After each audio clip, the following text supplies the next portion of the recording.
মোসা এবং ফেরাউনের বিল হাক্কি সত্য ঘটনা। তার মানে এখন যেটা বলা হবে এটা মিথ্যা। বলেন বলেন। আল্লাহ বলেন আমি সত্য ঘটনাটাও যেমন তেমন ভাবে না, যথাযথভাবে তোমাদেরকে আমি শোনাচ্ছি।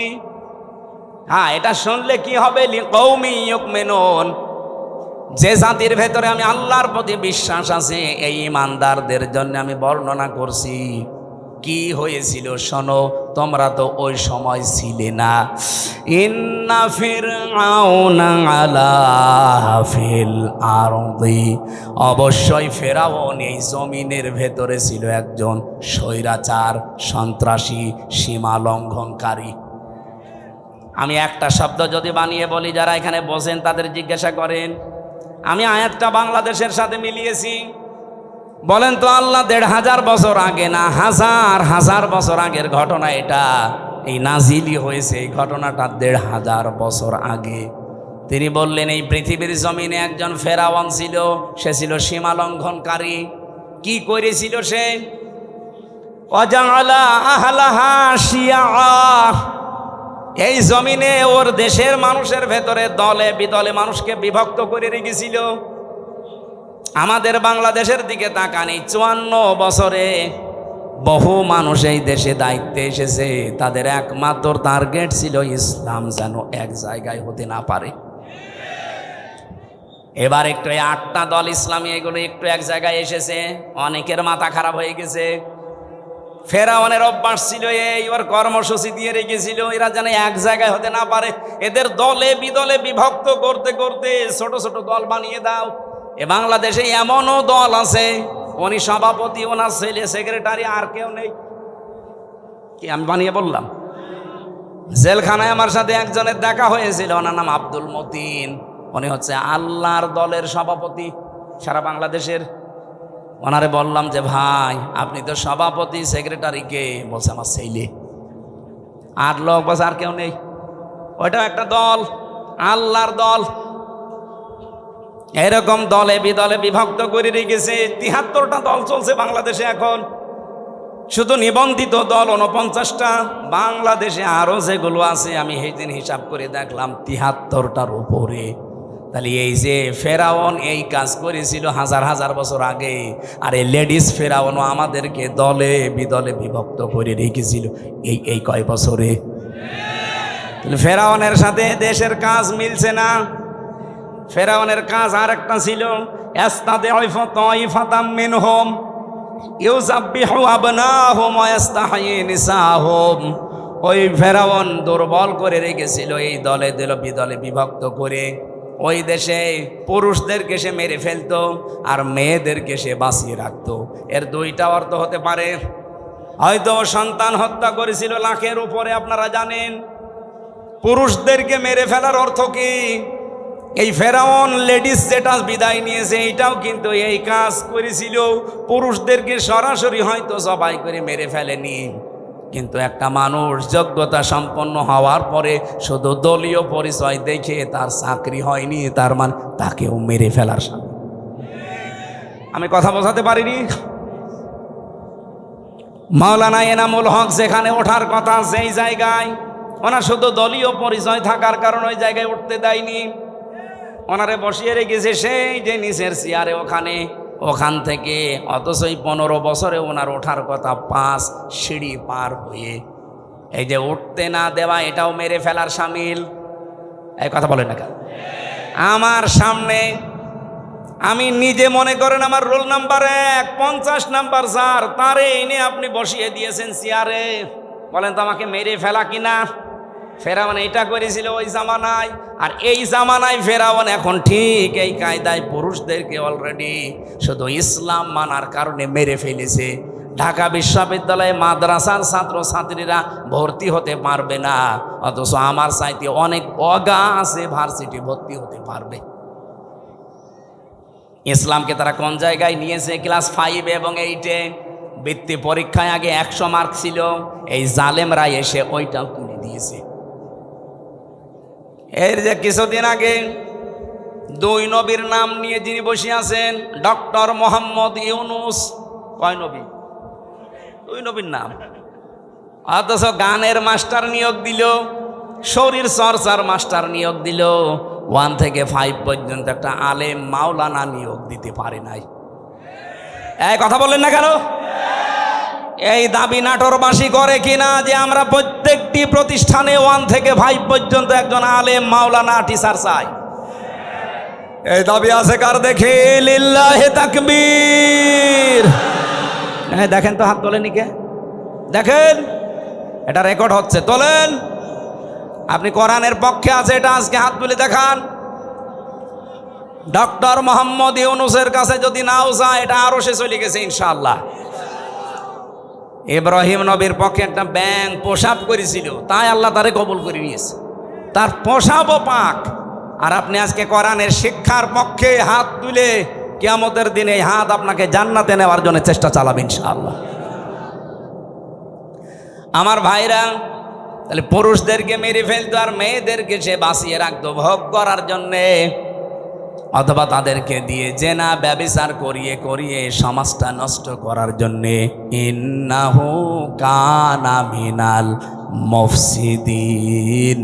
আল্লাহ পাক বলেন নিশ্চয় সে ছিল ফাসাদ সৃষ্টিকারী, সীমা লঙ্ঘনকারী, বিশৃঙ্খলাকারী।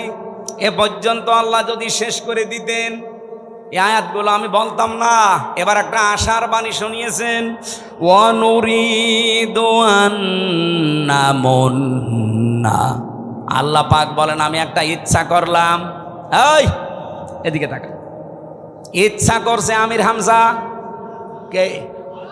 আরো জোরে বলেন। আল্লাহ বলেন আমি একটা ইচ্ছা করলাম। কি?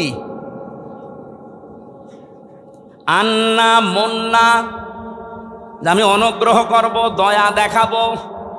আলাল্লাযীনা, তাদের উপরে।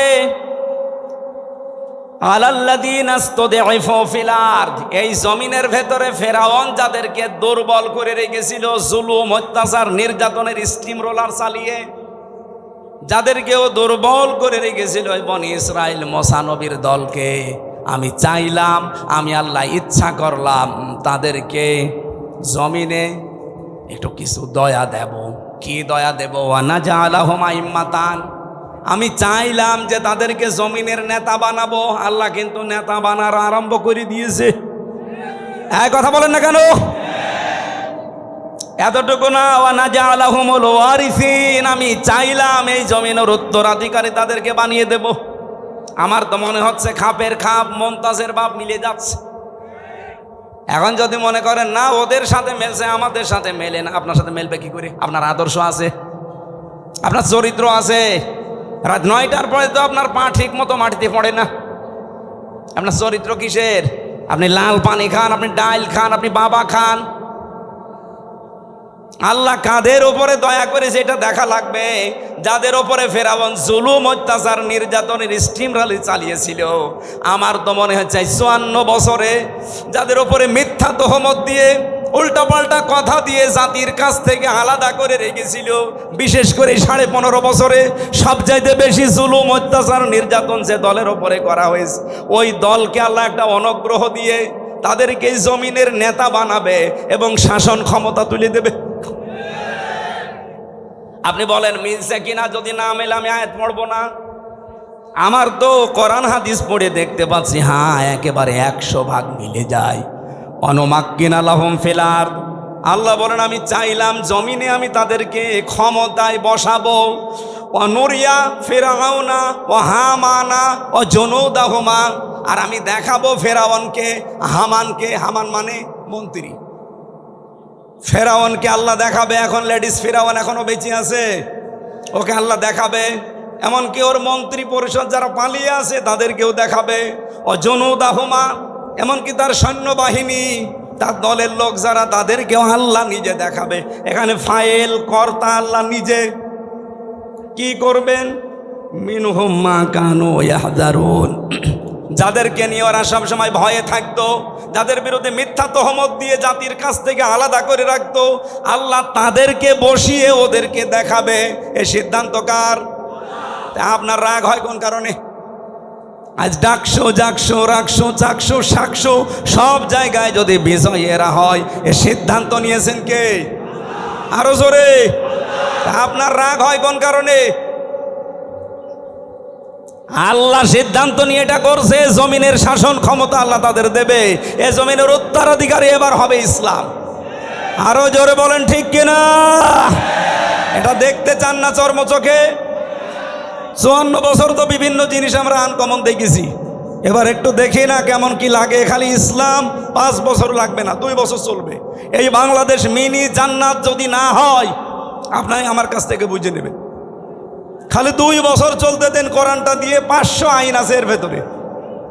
151 জন যদি এবার যেতে পারে না কোরআন বুকে নিয়ে, এদেশ ঠান্ডা করতে কাউকে লাগবে না, 151 জনই যথেষ্ট। এক এক অধিবেশনে একটা একটা করে আইন পাশ হবে, আর বাংলাদেশের মানুষের ভাগ্যের চাকা খুলে যাবে। মালয়েশিয়ার মতো দেশ 2004 সাল থেকে 21 বছরে তারা দাঁড়িয়ে গেছে, আর আমরা 54 বছরে দাঁড়াতে পারি নাই, শুধু এই ডাকাতদের কারণে। 1628 জন মানুষ এখন দায়িত্বে আছে। এই মানুষগুলো হযরত ওমরের মতো বানিয়ে দেন, আল্লাহর কসম এই দেশটা মিনি জান্নাত হয়ে যাবে। প্রশাসনের উপরে যেই মানুষগুলো এখন দায়িত্বে আছে, এদের উপরে যে বৈষম্য চলছে, ইসলাম আসলে এটা প্রথম দূর করা হবে। এই যে পুলিশের 2,13,000 পুলিশ আছে। আগের জামানার কথা বাদ দিলাম, জালেমদের সময়। এখন প্রায় 2 লাখ পুলিশই অন্তত ভালো, 13,000 একটু খারাপ আছে। এরপরও ওরা যে বাম হাতের ইনকাম করে, শুধু দোষ ওদের না। আমরা কোরআনে কারিমকে এবার যদি সত্যি জায়গা মতো নিয়ে যেতে পারি, সর্বপ্রথম হাত দেওয়া হবে এই দেশের প্রশাসনে। ওদের প্রথম কাজ হবে, ওরা মেনে চলবে ওদের আইজির কমান্ড। বাংলাদেশে কোনো নেতা খেতা কোনো নেত্রীর কথা ওদের শোনা লাগবে না। 2 নম্বরে 8 ঘন্টা ডিউটির পরে যেই কয় ঘন্টা ওরা ডিউটি করে জনগণের জন্য, ওভার টাইম হিসাবে মাস শেষে বেতন দেওয়া লাগবে। 3 নম্বরে এই যে আজ নাটোর নলডাঙ্গা থানা থেকে, এটা কয় কিলো জানি না আমি, কয় কিলো? 4 কিলো। এই 4-8 কিলো পথ ওরা এখানে এসেছে, এখানে থাকবে সারাদিন। মনে করেন সে দুপুরবেলা এসে এগুলো দেখছে, ওদের খাবার দাবার নাস্তা, এরপরে এই যাওয়া আসার যে বিল, এগুলো কিন্তু ওদের নিজেদের পকেটের টাকা। ওই যা বেতন পায় ওখান থেকে কেটে নেয়, ওখান থেকে খরচ করে। অথচ ওর ওপরে ওর মা বাবা স্ত্রী সন্তান সবগুলো ডিপেন্ডেন্ট। কথা বলেন না কেন? তো ও কি করবে?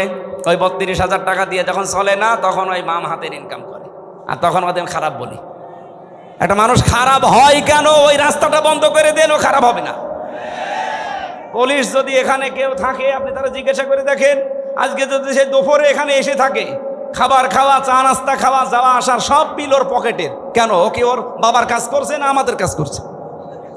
যে সমাজের কাজ যখন করবে, এই বিল সমাজের অথবা সরকারের দেওয়া লাগবে না? এটা দেওয়া হয় না। এরকম প্রত্যেক জায়গায়। আমি যে ওসিকে পড়াতাম কুষ্টিয়ায়, সেই 11 সালে, ওনার বেতন ওই সময় মনে হয় কত 42,000 টাকা ছিল, আমার সঠিক মনে নেই। 42,000 টাকা বেতন, অথচ ওনার বউ আর মেয়ে আর ছেলে 3 জন ঢাকাতে যে ফ্ল্যাট নিয়ে থাকে, 52,000 টাকা বেতন। তো কি ফেরেশতা জিবরাইল দিয়ে যাবে? এই কারণে শেষে একটু এদিক ওদিক করে বলতে, হুজুর দোয়া করেন আল্লাহ যেন মাফ করে দেয়।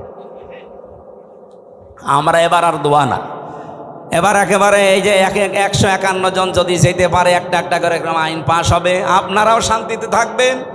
প্রশাসনে হোক, বিচার ব্যবস্থায় হোক, ইসলামী অর্থনীতিতে হোক, সবাই আমরা এই দেশটাকে সাজিয়ে নিতে চাই। সুতরাং এই দেশে আর চাঁদাবাজি হবে না, এদেশে মানুষ মার্ডার হবে না, ধর্ষণ বললাম না, সব নদশবন্ধ হয়ে যাবে। আল্লাহ রাব্বুল আলামিন এরকম একটা পরিবেশ আমরা চাই না। মেয়েরা যারা এসেছে তাদের সম্মান দেবেন, কারণ এই পৃথিবীতে আল্লাহ যখন কারো উপরে রাজি হয়, খুশি হয়, তখন তার বাড়িতে একটা মেয়ে পাঠায়। সুতরাং আমার প্রতি আল্লাহ খুশি হয়েছে, আমার বিশ্বাস, কারণ তিনটা মেয়ে আল্লাহ আমাকে দিয়েছেন। এই 3টা মেয়ের উপরে যদি আমরা দায়িত্ব পালন করি, 1 নম্বরে তাকে পেয়ে খুশি হওয়া, 2 নম্বরে তার ভালোবাসা আদর করা, তার পেছনে খাওয়া দাওয়া করানো যে খরচ আছে, 3 নম্বরে তাকে দিনের শিক্ষা দেওয়া, 4 নম্বরে সৎ পাত্রে পাত্রস্থ করা। বাকি 3টা আমি আদায় করে অলরেডি ফেলেছি, 4 নম্বরটা বাকি আছে। যদি আমি করতে পারি, নবীর হাদিস যে এই মেয়েটাই আমাকে জান্নাতে পৌঁছিয়ে দেবে ইনশাআল্লাহ। আমি একটা হাদিস পড়ছিলাম আজকে আসার সময়, নবীজি বলেন, আর ইবনে ওমর রাদিয়াল্লাহু তাআলা আনহু قال قال النبي صلى الله عليه وسلم ফাত্তাবিউস সিরাতাল আযম। তোমাদের ভেতরে যাদের দ্বারা ইসলাম কায়েম করা খুব দ্রুত সম্ভব বলে মনে হয় তোমাদের, তোমরা তাদেরকে অনুসরণ করবা, সাহায্য করবা, পেছনে থাকবা। আপনি সব বাদ দিয়ে নিরপেক্ষ দৃষ্টি দিয়ে বলেন তো, বাংলাদেশে এখন ৭৩টার উপরে দল আছে। আমি যতটুকু অ্যানালাইসিস করেছি এই দেশ নিয়ে, যতটুকু দেখলাম, বাংলাদেশে ইউনিয়ন পরিষদ থেকে শুরু করে আন্তর্জাতিক পরিমণ্ডল পর্যন্ত সুচারুরূপে দুর্নীতি ছাড়া বাস্তবতার সাথে আল্লাহর বিধান দিয়ে চালানোর ক্ষমতা এখন এই দেশে জামাত ইসলামীর আছে। যদি অন্য কোনো দলের থাকে আপনি নাম বলেন, আমি তার ওয়াজ করব, বলেন। হ্যাঁ, ইসলামপন্থী দল এখনো প্রায় আছে ৩৯টা। একটাকেও দিলে তারা সংসদ থেকে শুরু করে আপনি এই ইউনিয়ন পর্যন্ত পুরাটা, এমনকি আন্তর্জাতিক পরিমণ্ডলে যে ব্যবস্থাগুলো আছে চালানোর সক্ষমতা এখনো হয়ে ওঠেনি। কিন্তু জামাত ইসলামী বাংলাদেশে এভাবে লোক তৈরি করা আছে। আপনি বলেন, এটাকে আমি বানিয়ে বললাম? তাহলে হাদিস ছিল ফাত্তাবিউস সিরাতাল আযম, অনুসরণ করবা তাদের যাদের দ্বারা ইসলাম কায়েম করা দ্রুত সম্ভব। তা আমি তো হাদিসের বাংলা বললাম, খালি নামটা চলে এসেছে জামাত ইসলামী। অন্যটা যদি আমি পেতাম তাহলে তাদের নাম বলতাম। আমি তো মিলিয়ে দেখছি যে না, কেউ সম্ভব না। হয়তো ইউনিয়ন পারবে, উপজেলা পারবে, পৌরসভা পারবে, হয়তো সংসদ ভবনও পারবে। আন্তর্জাতিক পরিমণ্ডলে যে বিষয়গুলো আছে এগুলো ক্যাপচার করার জন্য যোগ্যতা লাগে। বিদেশে একজন মেহমান এসেছে, আপনার সাথে অর্থনীতি নিয়ে আলোচনা করবে। আপনাকে অর্থনীতি পুরাটা তাকে ইসলাম দিয়ে সুদ ভিত্তিক অর্থনীতি, ওটা ভেঙ্গে চোরমার করে এটাকে বিজয় করা লাগবে। সে তো আপনাকে আসবে বড় বড় জায়গা থেকে এসে এমন এমন যুক্তি দেবে, আপনি তার ভাষাও বোঝেন না, তার যুক্তিও বোঝেন না। আপনি শুধু নিজের দেশ নিয়ে চলতে পারবেন। এতটুকু একটা দেশে প্রায় 18 কোটির উপরে আমরা মানুষ বাস করি। আমি বিশ্বের এমনও দেশে গেছি, এই দেশের তুলনায় ওই দেশটা কমপক্ষে 7 ডবল বড়, অথচ মানুষ মাত্র 1 কোটি। বলেন তো, এর চাইতে 7 ডবল বড় একটা বিশাল দেশ, মানুষ মাত্র 1 কোটি। তাও বাংলাদেশের মানুষ সেখানে আছে 40 লাখ। আর ওই দেশের মানুষ এবং বিভিন্ন জায়গা থেকে এসে হয়েছে 60 লাখ। অথচ দেশটা এই দেশের তুলনায় 7 ডবল বড়। আমি যখন জার্নি করতাম এই দেশটা, আমি পুরা এলাকা ঘুরে দেখলাম 1150 কিলোমিটার হয় টেকনাফ থেকে তেতুলিয়া। অথচ আমি ওই দেশে, এই প্রদেশ থেকে ওই প্রদেশে প্রায় 2200-3000 কিলোমিটার প্রতিদিন রান করেছি। এত বড় বিশাল দেশ, মানুষের সংখ্যা মাত্র 1 কোটি। তারা যদি মনে করে না বিশ্বের কোনো জায়গায় আমাদের ধর্ণা দেওয়ার দরকার নেই, আমরা নিজেরাই উৎপাদন করি, নিজেরা স্বয়ং সম্পূর্ণ আমরা থাকব, পারবে তারা? তা আপনি পারবেন না। আপনাকে বিভিন্ন দেশ থেকে খাবার নিয়ে আসা লাগবে, রসদ জোগানো লাগবে। আন্তর্জাতিক পরিমণ্ডলে যে ব্যবসা বাণিজ্যগুলো আছে, রেমিটেন্স যোদ্ধা যারা আছে, ওরা যদি সব বন্ধ করে বলে যা তোর দেশে ফেরত যা, আপনি ভিক্ষা করে খাবেন। রোহিঙ্গারা তো আছে, যাই হোক, আপনি রোহিঙ্গার বাবা হয়ে যাবেন। এই জন্য বাস্তবতার দিকে তাকিয়ে বলছি ভাই, আমরা যা দেখতে পাচ্ছি এই হাদিসের আলোকে, ইউনিয়ন পরিষদের মেম্বার থেকে শুরু করে আন্তর্জাতিক পরিমণ্ডল পর্যন্ত সব জায়গায় সততা এবং যোগ্যতা এবং দুর্নীতি মুক্তভাবে এরা যে চালাতে পারে তার প্রমাণে 1 বছর 1 মাস। 1 বছর 1 মাসে এদের ভেতরে একটা চাঁদাবাজি মানুষ পাওয়া যায়নি।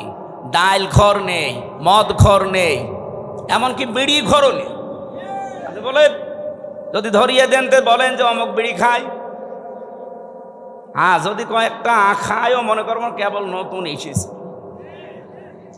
গত পরশুদিন জমান নামাজ পড়ে বের হলাম, 18 জন এসে আমারে বলছে, হুজুর আমরা এতদিন মানুষের তৈরি করা আইনের পক্ষে ছিলাম, এখন আর নেই, এখন আমরা দিন কায়েম করতে চাই।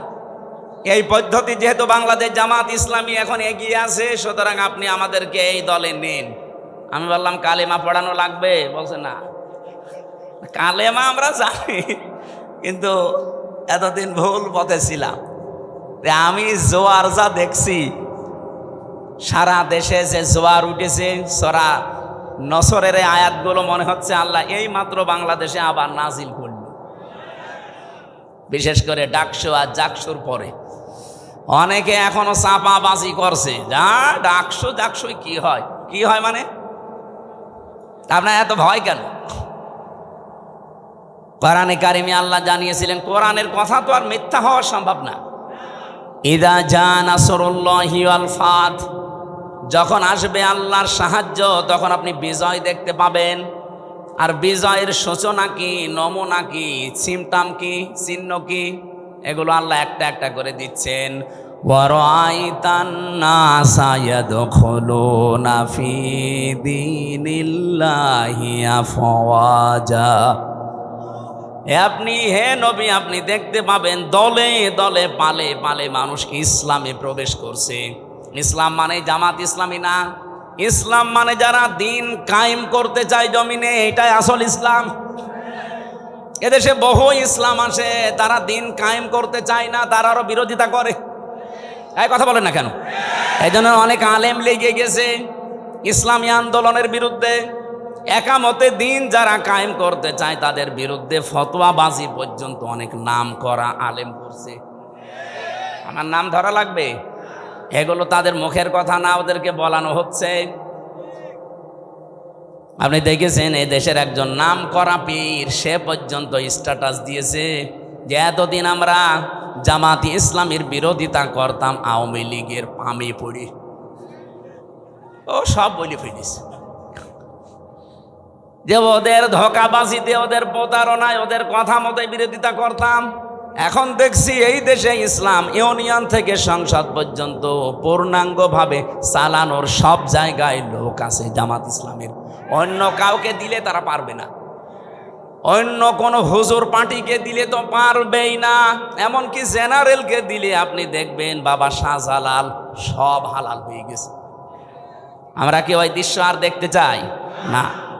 চ্যাম্পিয়ন হয়েছে পরপর কয়েকবার, এবার এই দেশ চ্যাম্পিয়ন হবে ইসলাম দিয়ে ইনশাআল্লাহ। এই জন্য আমি নাম নিলাম না, কারণ আলেমদের একটা মর্যাদা আছে। এরা যদি ফিরে আসতে চায় তাহলে এরা আল্লাহর দরবারে আলেম, আর যদি এই অবস্থায় থাকে এদের মরণ হবে বালাম বিন বাওরার মতো। আলেমদের মর্যাদা এত বেশি পড়েছি আমি হাদিসে, বিশ্বনবী জানিয়েছেন কিয়ামতের দিন। আমি এটা এই যে কয়েকদিন আগে আসলাম মদিনা থেকে, মদিনার ইমাম যিনি মসজিদে নববীর অনেক খুতবা দিচ্ছিলেন এলেমের উপরে, ওনার শেষ কথা ছিল এইটা। হাদিসটা উনি আরবিতে পড়ার পরে ব্যাখ্যা করছিলেন আবার আরবি দিয়ে। আমি বাংলায় বলছি, উনি যে কথা বললেন এটার সারমর্ম এটা, কিয়ামতের দিন আলেমদেরকে আল্লাহ যখন বিচার করবেন, ওদেরকে আল্লাহ পর্দা দিয়ে ঘিরে নেবেন, আলাদাভাবে ঘিরে নিয়ে বলবে, মাওলানা এনামুল হক এই করেছিলি, জিজ্ঞাসা করবে এই করেছিলি, প্রত্যেকটা কথার জবাব দেওয়া লাগবে যে হ্যাঁ। রব্বুল আলামিন ওর মুখের কাকতি মিনতির দিকে তাকিয়ে বলবে, গোপনে তোরে মাফ করে দিলাম, কাউকে বলবি না, জান্নাতে চলে যা। কিন্তু সে আলেমও তো আবার থাকা লাগবে। আপনি যদি কোরআনের কোনো বক্তব্য জানার পরেও দুনিয়ার কোনো স্বার্থ পেয়ে, সিদ্ধি পেয়ে যদি গোপন করে রাখেন, আপনি আল্লাহর দরবার আর আলেম নেই, আপনি পুরা জালেম হয়ে গেছেন। আল্লাহ শব্দটা উল্লেখ করলেন আসলাম, এটা সুপারলেটিভ ডিগ্রি। এর চাইতে বড় শব্দ আরবিতে আর হয় না। সব চাইতে বড় জালেম আল্লাহর কাছে ওই লোকটা যে তার জ্ঞান অনুযায়ী, যোগ্যতা অনুযায়ী আমল করে না। এই জন্য যারা এখানে বসে আছে আলেম নাম নিয়ে, তাদের মর্যাদা সম্মান এমনি কামনা করি নাই, রব্বুল আলামিন যেন কিয়ামতের দিন ওই হাদিসের আলোকে আমাদেরকেও তার ভেতরে শামিল করে মাফ করে দেন। সামনে বসা মুসলমান ভাইরা, পর্দার আড়ালে সম্মানিতা মা এবং বোনেরা, প্রাণপ্রিয় নাটোরবাসী, আমার বাড়ি তো খুব বেশি দূরে না, কুষ্টিয়া। আমি কুষ্টিয়া থেকে অন্তত 1-150 কিলোমিটারের ভেতরে যদি আসি, আমার মনে হয় যে আমি বাড়ি বসে আছি। এর চাইতে একটু দূরে গেলে মনে হয় যে পাশের গ্রামে গেলাম। যেহেতু পাশাপাশি আছে, এখনো 100 কিলো হয়নি, 80 কিলো আর 15 কিলো, 95 কিলো। তো সেই হিসাবে আমার মনে হচ্ছে যে আমি কেবল ম্যাডামের কাছে খাবার খেয়ে এই যে উঠলাম। সুতরাং আমরা ঘন্টাখানিক সময় যাচ্ছি। একটু গরম লাগছে বেশি, পেছনে এখানে ফ্যানটাই যে এই জায়গায় দেওয়া যায় না, মানুষের ডিস্টার্ব হয়, এই জায়গায় দেয়, অথবা এই যে এটা এই জায়গায় দেয়। আরে ভাই, কি কাকে কি বলেন? যারা দায়িত্বে আছে এদের বলেন না কেন? আর এখানে হাঁ করে বসে আছেন কোন কারণে? এই শিবির কি করেন আপনি? ধরেন।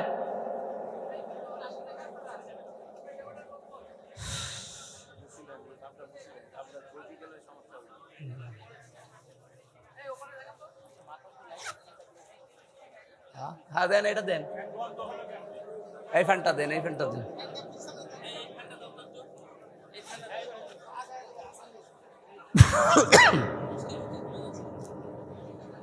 এটা একটু সরিয়ে দেন, ঠিক আছে।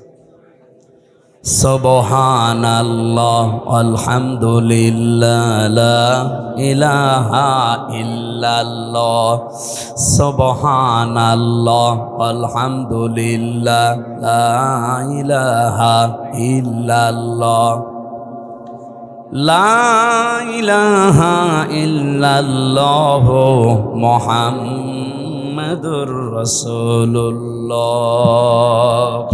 ঠিক আছে, আওয়াজ বন্ধ করেন। হ্যাঁ বসেন, এবার বসেন। আমার ভাইরা, কোরআনে কারিম থেকে আমি যতটুকু বাস্তবতা বুঝেছি, আমার বয়স কম হতে পারে আপনার তুলনায়, কিন্তু বিশ্ব দেখা আপনার তুলনায় অনেক এগিয়েছে আল্লাহ আমাকে। আমি দেখেছি এই পৃথিবীর ময়দানে কাউকে যদি আল্লাহ দিন কায়েমের জন্য কবুল করেন, তাকে আল্লাহ কয়েকটা জিনিস আগে দিয়ে দেন। সূরা শূরার 13 নম্বর আয়াতে এটা আপনি পাবেন, শেষের দিকে আছে, আল্লাহু ইয়াজতাবি ইলাইহি মাইয়াশা ওয়া ইয়াহদি ইলাইহি মাইয়ুনিব। রব্বুল আলামিন বলেন, আমি আল্লাহ যাকে এজেতেবা করি, পছন্দ করি, মনোনীত করি, নির্বাচিত করি, যাকে আমার ভালো লাগে, এই মানুষটাকে আমি দুনিয়াতে দিন কায়েমের জন্য নিয়োজিত করে দেই। ও পৃথিবী একদিকে দিয়ে দেবেন, দিন কায়েমের আন্দোলন ওর কাছে একদিকে আল্লাহ করে দেবে। আল্লাহ বলেন, আমি কেন করি জানো? ওয়া ইয়াহদি ইলাইহি মাইয়ুনিব। যে লোকটা দুনিয়াতে মন থেকে আমি আল্লাহর দিনের দিকে সত্যিকার অর্থে ফিরে আসতে চাই, তাকে আল্লাহ এইভাবে নির্বাচিত করেন। আপনি আন্দাজে আসতে পারবেন না, আপনার মন আগে দিনের দিকে ফিরে আসা লাগবে ইখলাসের সাথে। সুতরাং এই দেশে যারা দিন কায়েমের জন্য চেষ্টা চালায়, আপনি বিশ্বাস করতে পারেন আল্লাহ আপনাকে সবার ভেতর থেকে বেছে নিয়েছেন, নির্বাচিত করেছেন, পছন্দ করেছেন, মনোনীত করে ফেলেছেন। এর আগের শব্দে আপনি তাকান, যারা মুখস্থ আছে আপনি দেখেন যে বাড়িতে সূরা শূরার 13 নম্বর আয়াতের শেষের আগে আছে, কাবুরন আলাল মুশরিকিনা মা তাদউহুম ইলাই। হে নবী, আপনি যেদিকে মানুষকে ডাকেন যে আসো আমরা সবাই আল্লাহর বিধান কায়েম করি, কারণ আপনাকে শুধু আমি না, পৃথিবীর যত নবী পাঠিয়েছি মাত্র 2 জন নবীকে বাদ দিয়ে প্রতিটা নবীর উপরে আমার আদেশ ছিল, আন আকিমুদ্দিন ওয়ালা তাতাফাররাকু ফি, যে দিন কায়েম করো, আল্লাহর বিধান জমিনে কায়েম করো, এ বিষয়ে কোনো মত পার্থক্য করবা না। আজ যে আলেমরা এই দেশে টাকা খেয়ে দিন কায়েমের বিরুদ্ধে ফতোয়া দেন, আপনি মাজারের বিরুদ্ধে ফতোয়া দেন না, যেখানে প্রকাশ্য শিরিক হয়, বেদাত হয়।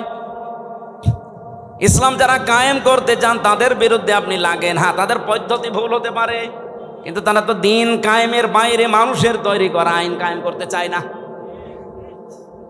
আপনি যদি সাহায্য করতে না পারেন, মুখ বন্ধ করার দরকার ছিল আপনার। আর আপনি আরো মানুষের ভেতর বিভ্রান্ত ছড়ানোর জন্য আলেম নাম নিয়ে জালেমের মতো কাজ করছেন। রব্বুল আলামিন জানিয়েছেন, হে নবী, আপনাকে শুধু না, এর আগে বড় বড় নবীদের নাম আল্লাহ নিয়েছেন। হযরতে ঈসা, মূসা, নূহ, ইব্রাহিম, এত বড় বড় পাওয়ারফুল নবীর নাম নিয়ে বললেন আপনাকেও আদেশ দিলাম, তাদেরকেও দিয়েছিলাম যে দিন কায়েম করেন, আমার বিধান কায়েম করেন জমিনে আগে। আর এই বিষয়ে কোনো মত পার্থক্য, কোনো ফতোয়াবাজি করবেন না। হে নবী, আপনি যেদিকে মানুষকে ডাকতে চান, এই কথা শুনলে সব চাইতে মন খারাপ হবে, খারাপ লাগবে, রাগ করবে ওই মানুষগুলো যারা মুশরিক। বলে আমির হামজা মাটির নিচের ওয়াজ করেন, তো মাটির নিচে আপনি কেমন চলে গেছেন? আপনি তো উপরে আছেন, উপরে থাকতে হলে স্বস্তি, শান্তি, নিরাপত্তা নিয়ে কিভাবে থাকা লাগবে, তো ওইটা এখন তৈরি করা লাগবে না?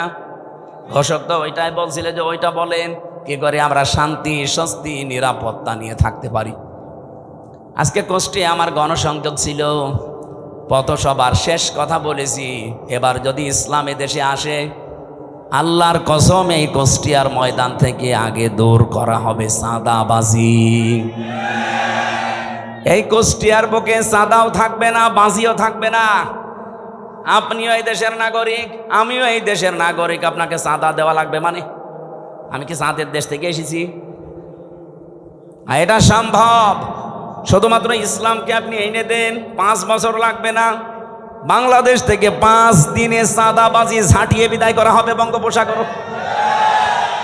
কোনদিন তার মুখে আপনি চাঁদা এ শব্দও শুনবেন না, কারণ ঔষধ কি দেওয়া লাগে ওটা আমার জানা আছে। এ পৃথিবীতে যত বড় অপরাধ আল্লাহ তত বড় শাস্তি দিয়েছেন। দেখবেন জেনা করে যদি বিবাহিতা যারা, তাদেরকে পাথর মেরে মেরে ফেলা লাগবে। আপনি একটা করে দেখেন, এই নাটোরের পুরুষ যারা, তাদের স্বপ্ন দোষ বন্ধ হয়ে যাবে। জেনা করা,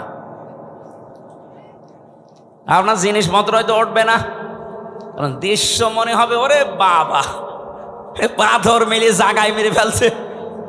আপনি যেটা দিয়ে জেনা করবেন ওই জিনিসই নষ্ট হয়ে যাবে। চুরি করলে হাত কেটে দাও, আপনি একটা করেন, দেখেন চুরি বন্ধ হয় কিনা। কারণ আল্লাহ পাক ভালো করে জানে যে ঔষধ দেওয়া লাগে কোন জায়গায়। যারা ডাকাতি করে, যারা সন্ত্রাসী করে, যারা চাঁদাবাজ, তাদেরকে বিপরীত দিক থেকে অঙ্গ প্রত্যঙ্গ কেটে দেওয়ার নিয়ম সূরা মায়েদায় আছে। একটা কেটে দেন, আপনাদের নাটোরের কেন্দ্রীয় মসজিদের সামনে অথবা জজ কোর্টের সামনে নিয়ে, এই নাটোরে আর কিয়ামতের আগে চাঁদাবাজি হবে না। এটা সম্ভব এবং আমরা পারবো ইনশাআল্লাহ, সামনে আসবে।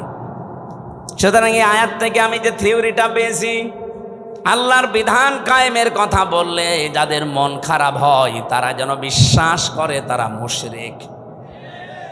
আপনি হয়তো বলতে পারেন কি আমি নামাজ পড়ে আসলাম, আরে ভাই আপনি টের পাচ্ছেন না যে কোনো কায়দায় আপনার দ্বারা শিরিক হচ্ছে, প্রকাশ্যে হোক গোপনে হোক। আর যারা শিরিক করে তারা কি বলেন বলেন, এর চাইতে আর স্পষ্ট কি বলা যায়?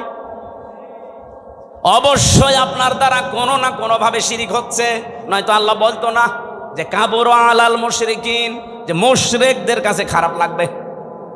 মা তাদউহুম ইলাই, আপনি যেদিকে মানুষকে ডাকছেন, এই কথা শুনলে সব চাইতে বেশি খারাপ লাগবে, মন খারাপ হবে, রাগ করবে। এমনকি ওয়াইদা তুতলা আলাইহিম আয়াতুনা বাজ্জিনাতিন তারিফু ফি ওয়ুহিল্লাযিনা কাফারুল মুনকার।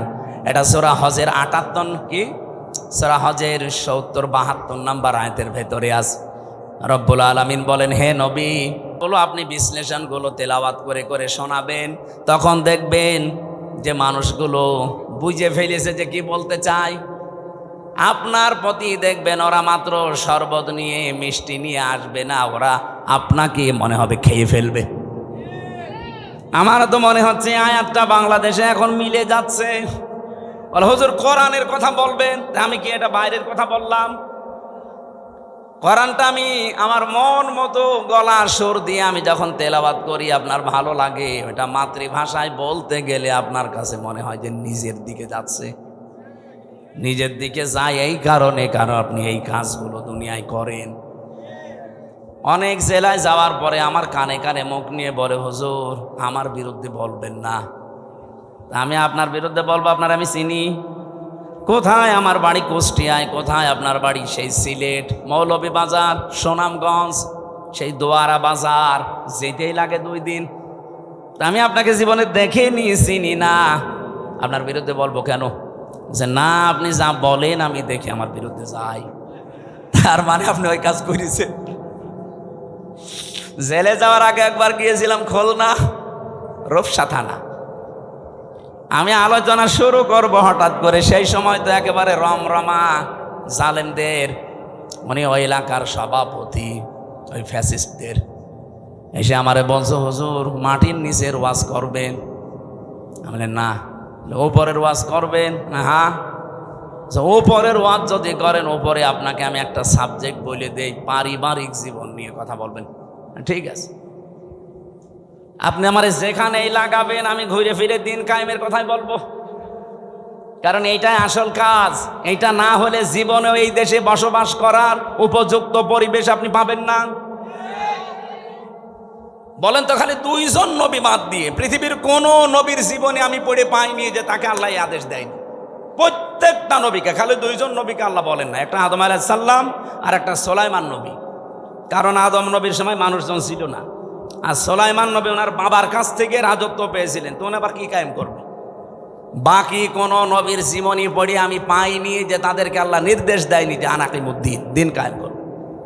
নামাজ পড়া যেমন ফরজ, এমনকি বহু নবীর জীবনে আমি পড়েছি তাদের জীবনে নামাজ ছিল না, তাদের জীবনে রোজা ছিল না, কিন্তু তাদের জীবনে দিন, আল্লাহর বিধান কায়েম করা লাগবে, এইটা ছিল। আল্লাহর বিধান আরো আছে যেগুলো, ওইগুলো। আমার ভাইরা, এখান থেকে আপনার জন্য আমার যেটা বক্তব্য, যদি আপনার মন খারাপ লাগে তাহলে আপনি বুঝে নেবেন যে আপনার দ্বারা যেহেতু শিরিক হচ্ছে আর আপনি মুশরিক, মুশরিকের কোনো ইবাদত কবুল হওয়ার সম্ভাবনা আছে।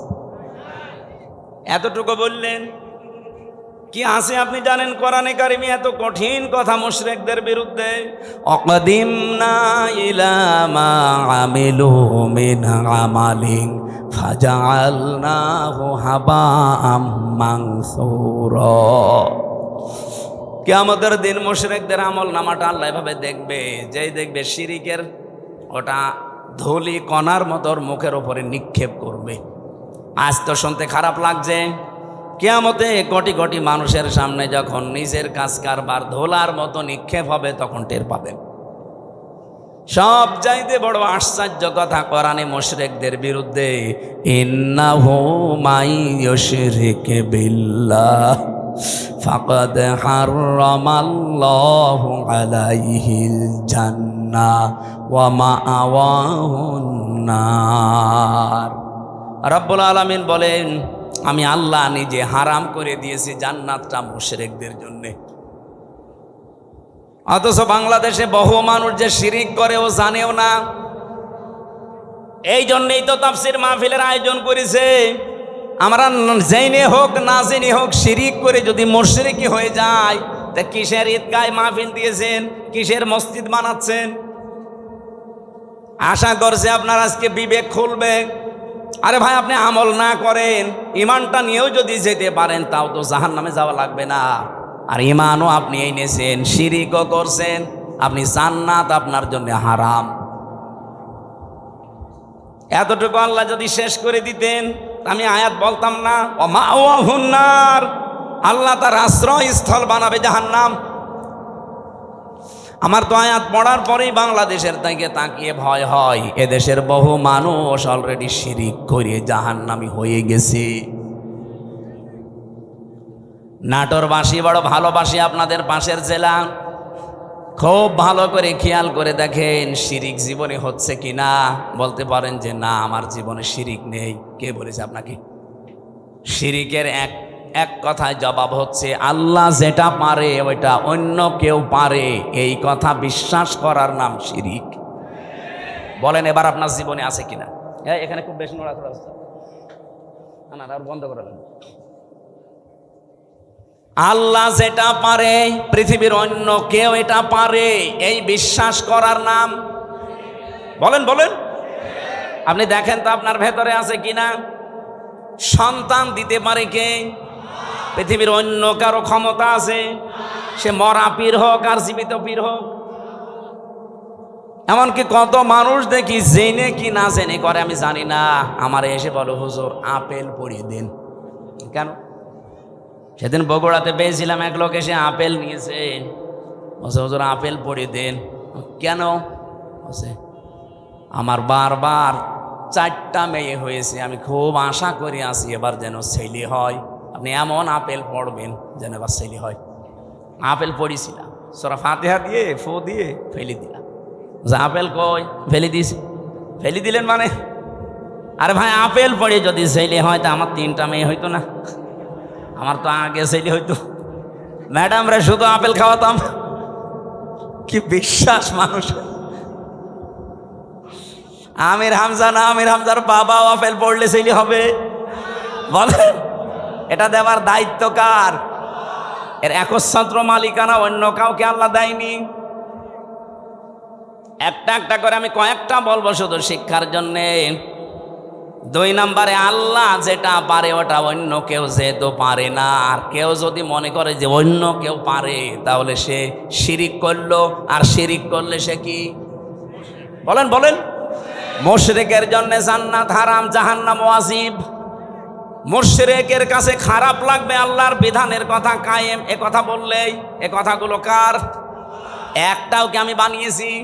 না, সব দলিল দিয়েছি। কিন্তু আমি সূরা শূরার 13 নম্বর আয়াতের শেষের দিকে, সূরা মায়েদায় আছে, প্রত্যেকটা আয়াতে আল্লাহ সাজিয়ে দিয়েছেন একটা একটা করে। সূরা ফুরকানের 23 নম্বর আয়াতে আছে। এই জন্য বাড়ি যে আয়াতগুলো মিলিয়ে দেখবেন আপনার ভেতরে যেন শিরিক চলে না আসে। আমার এবার প্রশ্ন 2 নাম্বার, এই জমিন বানিয়েছে কে? এখানে অন্য কারো হালকা কোনো সাহায্য আছে? না। আপনি হিন্দুকেও জিজ্ঞাসা করেন, উনিও বলবে এই জমিন আল্লাহ বানিয়েছে। আল্লাহ যদি নাও বলে ভগবান বানিয়েছে। তো ওরা যাদের ভগবান বলে, আমরা আল্লাহ বলি, জিনিস একই। ওরা হয়তো ওই বাপ দাদার নিয়ম নীতি মেনে আসতেছে, এই জন্যে সরাসরি বলতে পারে না। এই দিন জমান নামাজ পড়িয়েছি কুষ্টিয়ায়। ওখানে 100 ঘর হিন্দু, কয়েক ঘর মুসলমান একটা মসজিদ বানিয়েছে। ওরা মন্দির দেখাতে নিয়ে গেল। বড় বড় যারা মানে হর্তা কর্তা সব এসে বলছে, আপনার ওয়াজ আমরা শুনি। ওয়ালা ইন সাআলতাহুম মান খালাকাস সামাওয়াতি ওয়াল আরদা লা ইয়াকুলুনাল্লাহ। হে নবী, আপনি যদি আবু জেহেলকেও জিজ্ঞাসা করেন আসমান জমিন কে বানিয়েছে, ও বলবে আল্লাহ বানিয়েছে। তো ওদের ভেতরেও দেখলাম হ্যাঁ এরকম একটা পরিবেশ আছে, কিন্তু মুখ ফুটে বলতে পারছে না। সবার ভেতরে আমার আল্লাহ আছে, কিন্তু এই মানুষটা হয়তো তার পরিবার অথবা তার সমাজের কারণে মুখ ফুটে বলতে পারে না। যাদের বিবেকটা কাজে লেগে যায় ওদেরকে আর থামাতে পারে না। সেদিন যশোরের এক কলেজের অধ্যাপক হিন্দু, ওনারে বলেছিলাম যে স্যার আপনি তো BCS ক্যাডার, আপনার জ্ঞান আছে আমি জানি, আপনি আমার ধর্মীয় গ্রন্থ কোরআন আরবিতে পড়ার দরকার নেই, আপনি পড়তে পারবেন না। আপনাকে আমি ইংরেজি ভার্সন দিচ্ছি অথবা বাংলা, একবার বুঝে বুঝে পড়াটা পড়বেন। 3 মাস সময় দিয়েছিলাম যে 3 মাস পরে আপনার সাথে আমি দেখা করব। 3 মাস পরে দেখি আল্লাহর বান্দা নিজের থেকেই মুসলমান হয়ে গেছে। এজন্য বিবেক যদি হালকা কাজে লাগে, ওরে আর আপনি ধরে রাখতে পারবেন না। কারণ পৃথিবীর মানুষ সবাই জানে যে পৃথিবীর সব ধর্মগুলো ভুয়া ধর্ম, বানানো ধর্ম, শুধু ইসলাম আল্লাহ পাঠিয়েছেন। এই জন্য অন্যান্য ধর্মে যারা আছে, বাইরের দেশগুলোতে গেলে আমি দেখেছি খ্রিস্টানদের সাথে আমি কথা বলেছি, ইহুদিদের সাথে বসে কথা বলেছি, ওদের চেহারা দেখলে আপনি জীবনও টের পাবেন না যে ইহুদি। আমার তো আর জুব্বা কত বড়, আমার চাইতে বড় জুব্বা গায়ে দেয়। আমার তো আর দাড়ি কয়টা, আবার দাঁড়িয়ে পর্যন্ত, মাথায় পাগড়ি বাঁধা। ওর স্ত্রী সাথে আছে 5-6টা ছেলে মেয়ে, হাত মোজা পা মোজা পরা, দেখলে মনে হবে যে জিবরাইলের ছোট ভাই। নাম জিজ্ঞাসা করি যখন, তখন টের পাই যে তো ইহুদি। যেই বলি যে আপনার নবীর নাম কি, বলে জোসেফ। জোসেফ মানে মোসা। ইহুদি মোসা আলাইহিস সালামের অনুসারী দাবি করে। এই তখন বুঝি আরে তো মুসলমান নাম। জোসেফ বলছে মানে মোসা নবীকে মেনে চলে ওরা, যদিও মোসা কেউ মানে না। খ্রিস্টানদের সাথে দেখা হয়েছিল আমেরিকায়। জিজ্ঞাসা করলাম ভাই ইংরেজিতে হ্যালো ব্রাদার, ওনারে আমি যত ভালো প্রশ্ন করলাম একটা একটা করে, প্রথম প্রশ্ন ছিল যে আপনার হোয়াট ইজ ইয়োর নেম। ওনার নাম বলার পরে আমি টের পেয়েছি যে না, এ মুসলমান না। কারণ ইহুদির নামের সিরিয়াল আমি জানি, খ্রিস্টানদের নামের সিরিয়াল আমি জানি, বৌদ্ধদের নামের সিরিয়াল আমি জানি। এর নাম শুনলেই বুঝি। যে এখন বলে যে আপনার নবীর নাম কি, হোয়াট ইজ ইয়োর প্রফেট, ও তখন বলছে আমার নবীর নাম হচ্ছে যিশু। যিশু মানে ঈসা। বলেন তো এই যে মানুষগুলোকে প্রথমে দেখলে আপনি জীবনেও সাইন করতে পারবেন না। এত সুন্দর চেহারা, ধবধবে ফর্সা, দাড়ি মানে পাগড়ি এবং জোব্বা গায়ে, বিশাল সাদা জোব্বা গায়ে, স্ত্রীর সাথে আছে, একেবারে চোখও দেখা যায় না, হাত মোজা পা মোজা দেওয়া। বাস্তবতা যেটা আমি এখান থেকে নিয়ে আসতে পারি, ওই মানুষগুলো আজ মুশরিক, ওই মানুষগুলো আজ শিরিক করছে। শুধুমাত্র যদি বিবেকটা একটু কাজে লাগাতো, এ পৃথিবীর কোনো ধর্মে মানুষ থাকা সম্ভব না ইসলাম ছাড়া। খালি বিবেকটা মানুষ কাজে লাগায় না, এই জন্য বিভিন্ন ধর্মে প্রায় 4,500 ধর্ম এখন দুনিয়ায়। কত? 4,500।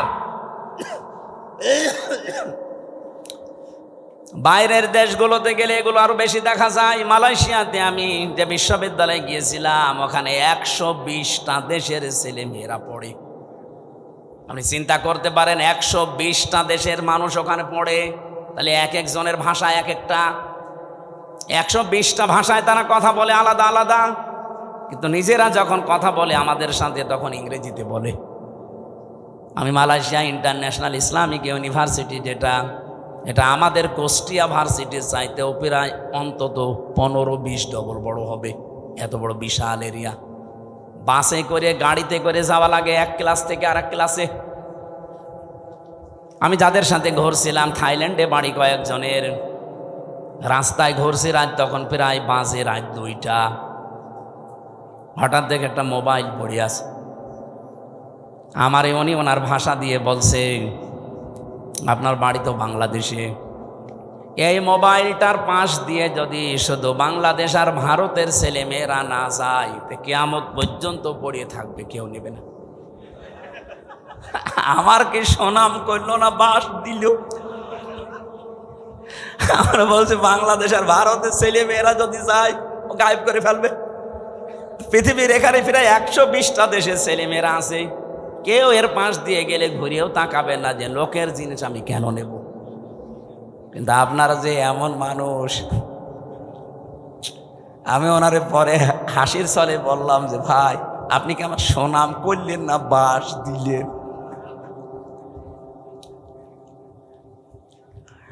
আমি যে কথা তুলেছিলাম, আজ বিবেকটা কাজে লাগিয়ে একটা বিসিএস ক্যাডার মাত্র 3 মাসের ভেতরে, উনি আরবিও পড়ে নাই, শুধু বাংলা আর ইংরেজি ভার্সন পড়ে অলরেডি মুসলমান হয়ে গেছে। আর আপনার কি হয়েছে? এবার আসেন, যারা বিশ্বাস করে যে জমিন আসমান আল্লাহ বানিয়েছে, আবু জেহেল যদি বিশ্বাস করে থাকে, না কিছু লাগবে না, একটু ভালো করে শোনেন তো। আপনি কোন দিকে তাকান? ওয়াজ দিয়েছেন আপনি, যদি না শোনেন না আরো অ্যাক্টিভ হওয়া লাগবে। এভাবে ক্লাস করে মানুষ? আপনি কি পাস? না, আপনি তো মানে ক্লাস করতে হলে অ্যাক্টিভ হওয়া লাগে। এইভাবে ক্লাস করা যায়? এই যে স্যার বসে আছে, জিজ্ঞেস করেন তো, এইভাবে ক্লাস নয় মানুষ। আরো অ্যাক্টিভ হন ভাই। আমি যে কথা বলি ওখান থেকে দেখবেন একটা শিক্ষা বের হবে। আমি আন্দাজে কোনো কথা পাঁচাল পারি না, অবশ্যই এখানে একটা শিক্ষা আছে, নাই তো বলতাম না। কি আছে সেইটা বের করার জন্য এই যে আন্টি শান্টি করছি। রব্বুল আলামিন বলেন যেহেতু আসমান আর জমিন আমি বানিয়েছি, আলা লাহুল খালক ওয়াল আমরু তাবারাকাল্লাহু রাব্বুল আলামিন। বানিয়েছেন যিনি, হুকুম চলবে তার, এ বিধান কার?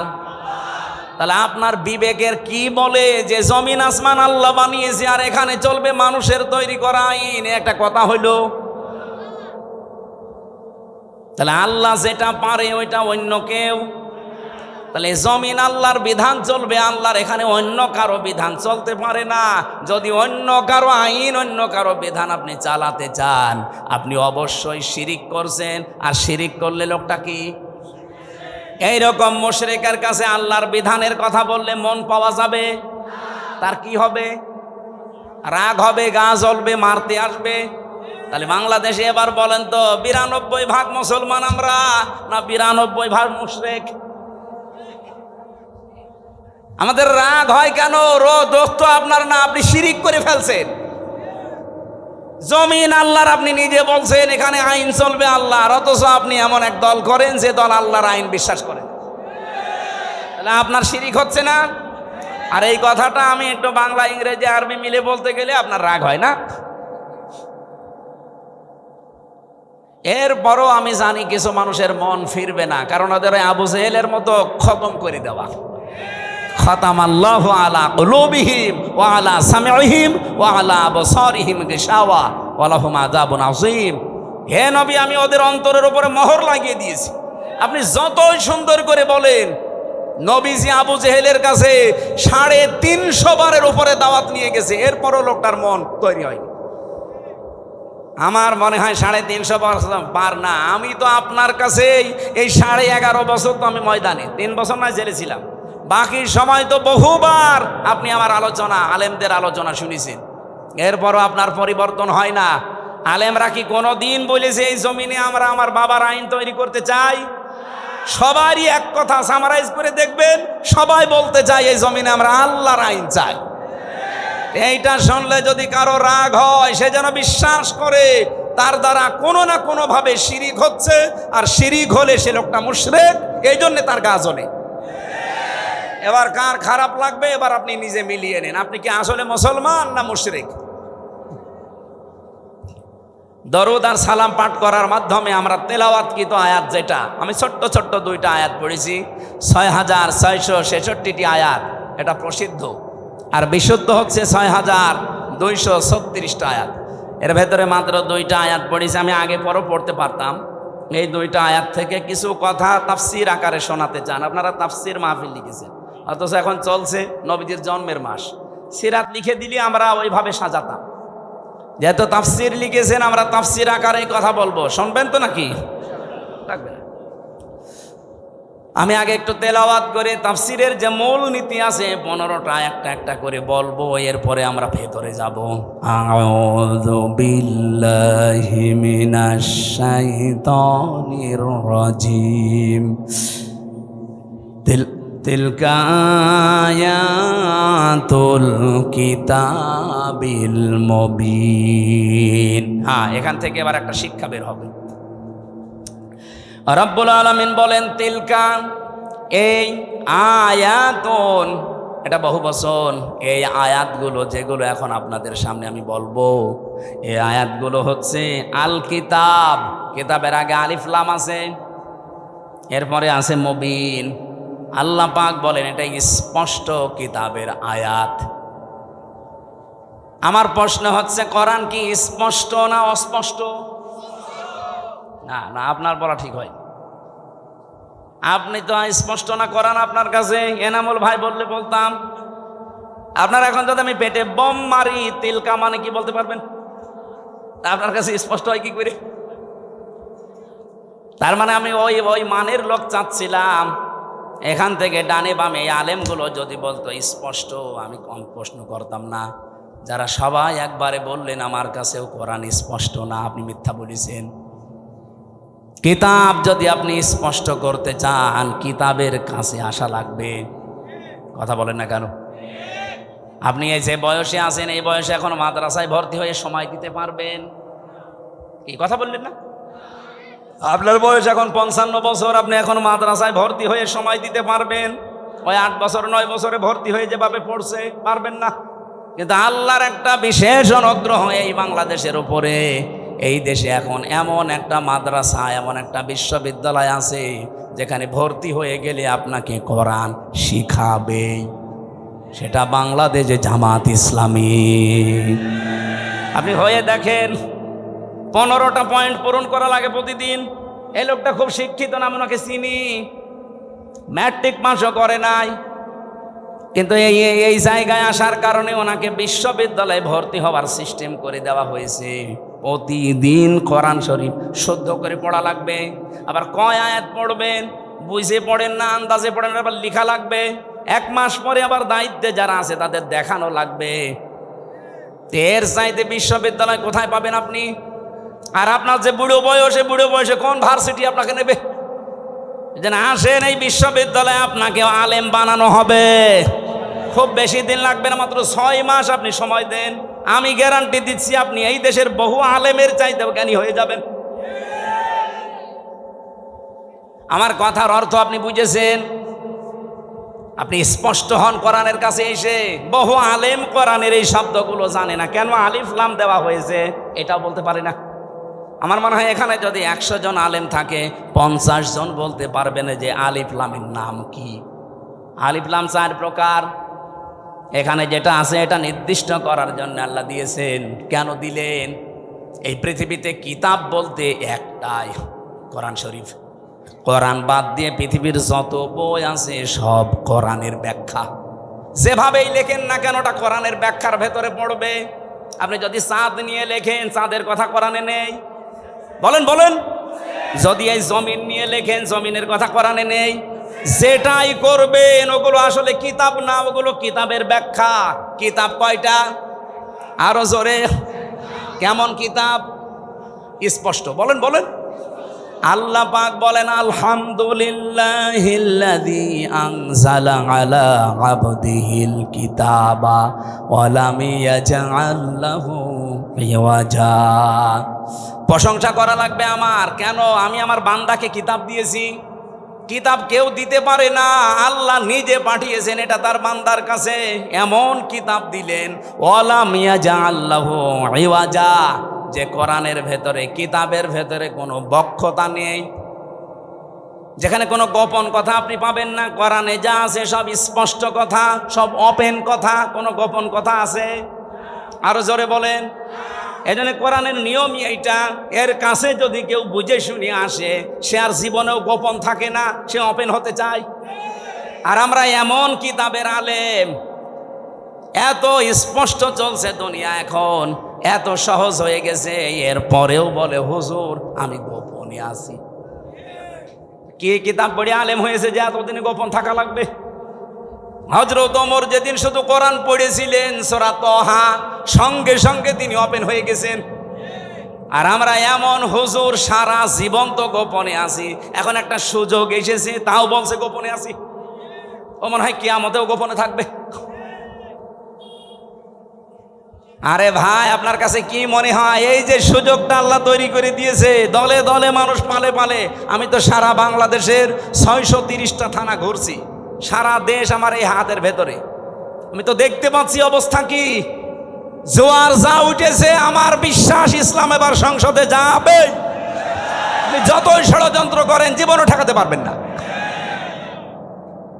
বিভিন্ন ষড়যন্ত্রের কথা আসবে, কিন্তু এগুলো মোকাবেলা করার জন্য আমরা দায়িত্ব দিয়েছি একজনকে। কে? আল্লাহুম্মা ইন্না নাজআলুকা ফি নুহুরিহিম ওয়া নাউযু বিকা মিন শুরুরিহিম।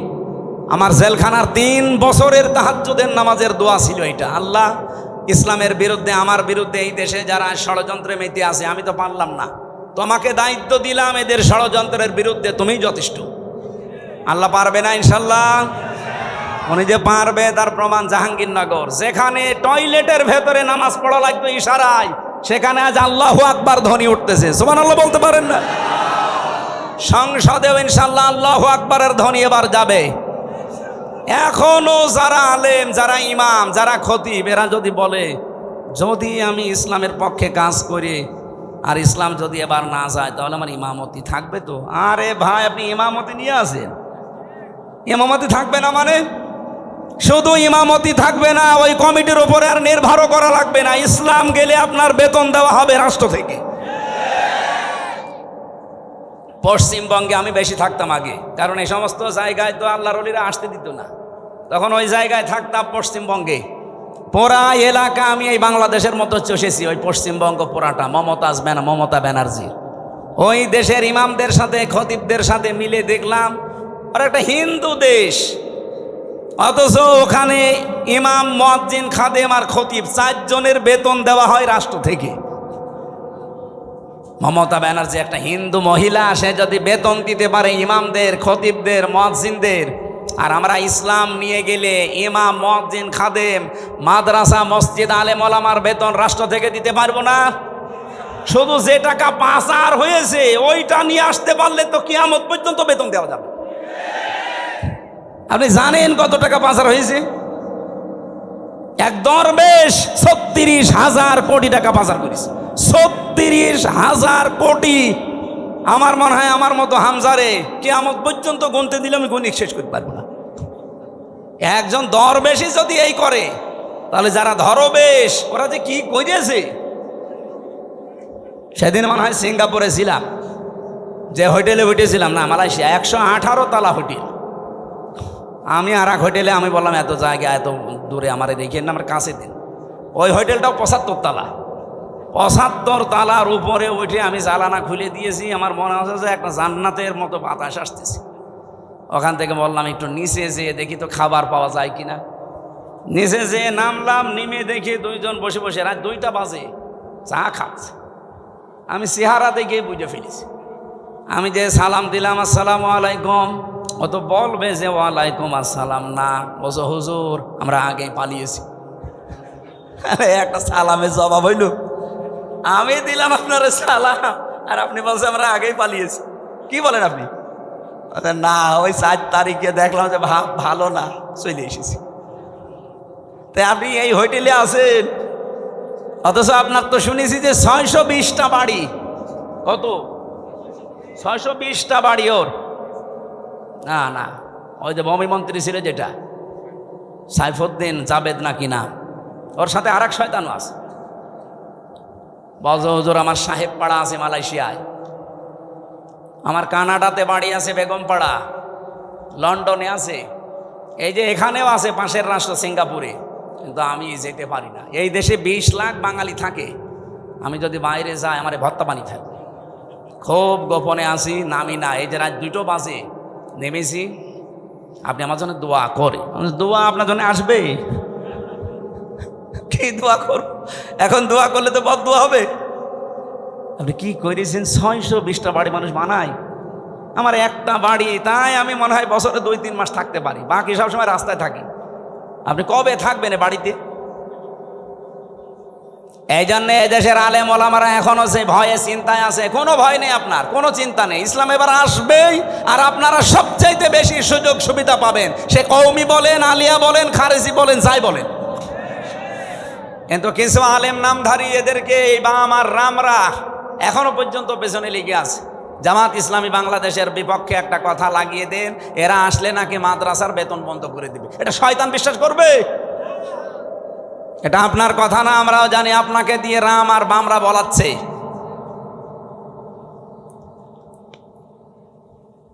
আমার ভাইরা, এই জন্য কিতাব যেহেতু স্পষ্ট, আমরা স্পষ্ট কথা এবার বলবো। এটা যদি কেউ রাজনীতির গন্ধ খুঁজে মনে করেন এটাও আমাদের মতো ধান্দাবাজি, এক চোর আর একজন কেউ চোর মনে করে, কি কথা বলেন না কেন? আমি তো কোরআনের আয়াত দিয়ে স্পষ্ট কথাই বলবো এবার। কিন্তু আপনার ভেতরে দোষ আছে, আপনি মনে করবেন আমিও মনে হয় আপনার মতো ধান্দাবাজ। না, আপনার মতো ধান্দাবাজ বাংলাদেশ জামাত ইসলামীতে নেই। কারণ এই দেশে জামাত ইসলামী একমাত্র দল যারা গ্যারান্টি দিয়েছে যদি এই দেশে রাষ্ট্র ক্ষমতায় তারা যেতে পারে, 1 টাকার মালিক তারা হবে না। ওই দল থেকে এমপি দাঁড়াবে না। কি কথা বলেন না কেন? আমার নিজের আসনে একজন আছে, উনি ঘোষণা দিয়েছে এই সিট রক্ষা করার জন্য আমি দরকার হয় 50 কোটি টাকা খরচ করব। আপনার কি লাভ? আমার 1 টাকা খরচও নেই, তোলার ধান্দাও নেই। আর আপনি 50 কোটি টাকা যদি খরচ করেন, আল্লাহর কসম আপনি 100 কোটি টাকা মারবেন। এরকম মারিং কাটিং যারা, তাদের মতো আমরা হব এবার? বলেন বলেন। ওরা তো আমাদেরকে এইটাই মনে করে, এই জন্য ট্যাগ দেয় যে এরা আমরা নাকি ইসলাম নিয়ে আমরা ব্যবসা করি। কে বলিস আপনাকে? আমরা ইসলাম নিয়ে ব্যবসা করি না, আমরা জান্নাতের টিকিট বিক্রি করি না। জান্নাতে যাওয়া যায় কি করে? আমরা রাস্তা দেখাই। আপনি এভাবে দেখান, আপনারটাও মানুষ যাবে। আপনি দেখাতে পারেন না, আপনি শুধু আছেন মারিং কাটিং এর ধান্দায়। বাবা শাহজালাল কুত্তা বিড়াল সব হালাল, সব হালাল করে নিয়েছে। কুত্তা বিড়াল কি সব হালাল? তো মানুষের কাছে তো মনে হচ্ছে সব হালাল হয়ে গিয়েছে। আল্লাহুম্মা আমিন। লা ইলাহা ইল্লা আনতা সুবহানাক ইন্নী কুনতু মিনাজ জালিমিন। এই মোনাজাতটা বসে করেন ভাই, মোনাজাতটা বসে করেন। রাত 11:10 বাজে। বসেন বসেন, মোনাজাতটা বসে করেন। রব্বানা আতিনা ফিদ দুনিয়া হাসানা ওয়া ফিল আখিরাতি হাসানা ওয়া কিনা আযাবান নার। রব্বুল আলামিন, সারা জীবন অপরাধ করে জীবনটা নষ্ট করে ফেলেছি। কোরআন কারীম শুনতে এসে বহু আশা নিয়ে আজকে হাত তুললাম। আল্লাহ, কোরআনের দিকে তাকিয়ে যেভাবে চাতক পাখির মতো বসে শুনছিলাম, এই দিকে তাকিয়ে হলেও আজকে মাফ করে দাও। পেছনের অপরাধগুলো শুধু মাফ করে দিও না, জায়গাটা নেকি দিয়ে পাল্টিয়ে দাও। এ মাহফিলে যে সদস্যগুলো আছে, এরাই টাকা পয়সা দিয়ে কোরআনের এই বিশাল আয়োজন। রব্বুল আলামিন, এদের টাকা পয়সাগুলো ওসমানের সাথে কবুল করো। রব্বুল আলামিন, এই সন্তানদেরকে যে মা পেটে নিয়েছে, মায়ের পেট তুমি খাদিজাতুল কুবরার মতো বানিয়ে দাও। আল্লাহ তাআলা, এলাকায় মাটির নিচে যত মানুষ ঘুমিয়ে আছে, কবরগুলো জান্নাতুল ফেরদাউস বানিয়ে দাও। 3টা বছর জালেমের জেলখানায় আমি নিজেও এখনো অসুস্থ হয়ে আছি, আমার স্বাভাবিক অবস্থায় ফিরিয়ে দাও। আমার কণ্ঠটা আল্লাহ তুমি ভিক্ষা দাও। কোরআনের হক কথাগুলো যেন বলতে পারি নির্ভয়ে, সততার সাথে, ইখলাসের সাথে। আমারে তুমি তৌফিক দাও। সম্মানিতা মা বোন যারা এসেছেন, এদেরকে আয়েশার মতো, ফাতিমাতুজ জাহরার মতো বানিয়ে দাও। অনেকে আমরা অসুস্থ আছি, মেহেরবানি করে শেফায়ে কামেলা আজেলা নসিব করো। এলাকায় যারা বসবাস করে দল মত নির্বিশেষে এসব এক হওয়ার তৌফিক দাও, যে এবার তোমার বিধান কায়েম করব। সম্মানিত সভাপতি জনাব মাওলানা ইনামুল হক, তোমার হাসি বান্দা কবুল করো। সহসভাপতি যারা, অনেক আলেমের নাম দেখলাম।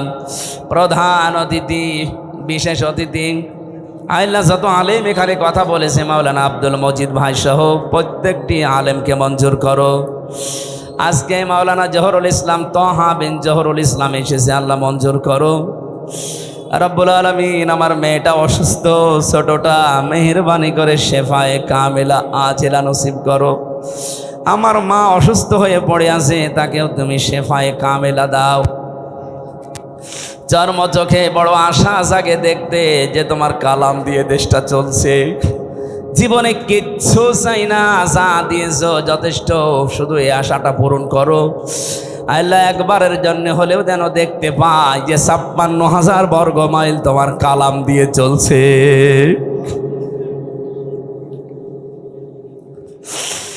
রব্বানা ফাগফির লানা যুনুবানা ওয়া কাফির আন্না সাইয়্যাতিনা ওয়া তাওয়াফানা মাআল আবরার। রব্বানা হাব লানা মিন আজওয়াজিনা ওয়া যুররিয়াতিনা কুররাতা আয়ুনি ওয়াজআলনা লিল মুত্তাকিনা ইমামা। সুবহানা রাব্বিকা রাব্বিল ইজ্জাতি আম্মা ইয়াসিফুন ওয়া সালামুন আলাল মুরসালিন আলহামদুলিল্লাহি রাব্বিল আলামিন। মরণ কখন চলে আসে জানি না, জীবনের শেষ কথা যেন বলতে পারি, লা ইলাহা ইল্লাল্লাহু মুহাম্মাদুর রাসূলুল্লাহ। আসসালামু আলাইকুম।